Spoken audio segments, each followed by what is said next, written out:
nakita ko siya, dire-diretso, tapos yung isa, kasunod, umiwas yung isang motor, and then pag daan niya, pag full brake niya, doon siya sumadsad na karo. Maulan, after doon, dire-diretso na siya. Hawak-hawak pa at inalalayan ng lalaking ito ang ulo ng motorcycle rider na naaksidente sa kahabaan ng EDSA northbound sa bahagi ng Muñoz, Quezon City.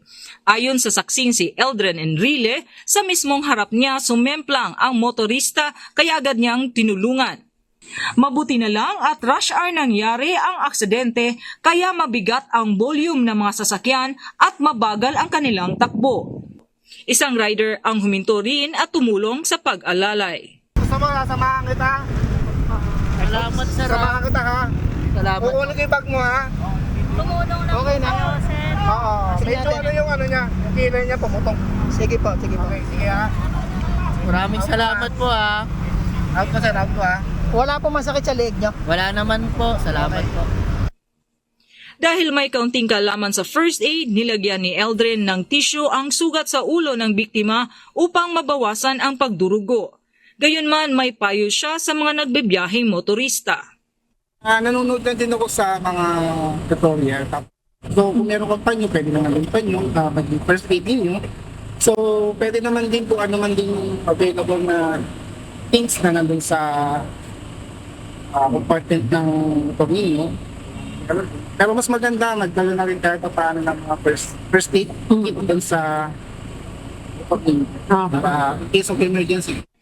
Nang makarating ang UNTV News and Rescue, ay agad nagsagawa ng karagdagang first aid at ibayo pang pagsusuri sa kalagayan ng pasyente at sakay sinikay sa rescue vehicle. Sa rescue vehicle van, itinuloy ang assessment at monitoring habang patungo sa Quezon City General Hospital.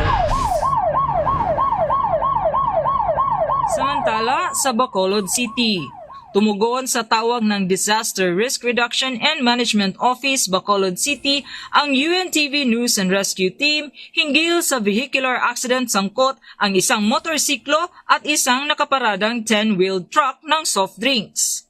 Matapos isagawa ang primary assessment, nagpasya ang team na nasa loob na ng ambulance isagawa ang treatment at full assessment sa pasyente dahil maraming debris ng motorsiklo na nakakalat sa kalsada na maaaring makadagdag sa kanilang injury. Walang suot na helmet ang rider kaya nagtamo ito ng sugat sa bibig, dahilan para hindi makapagsalita at nahirapan ding huminga.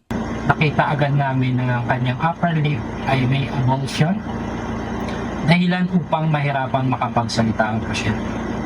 Dahil nahihirapan ng pasyenteng huminga, dahil sa kanyang pagdurugo, nagpa siya ng team na bigyan siya ng oxygen, walang papel na dala sa kanyang motor, at hindi makapagsalita ng maayos. Wala rin dalang cellphone ng pasyente, kaya hindi namin matawagan ang kanyang mga kamag-anak. Nagpasya na lang ang hospital na i-admit siya bilang patient X.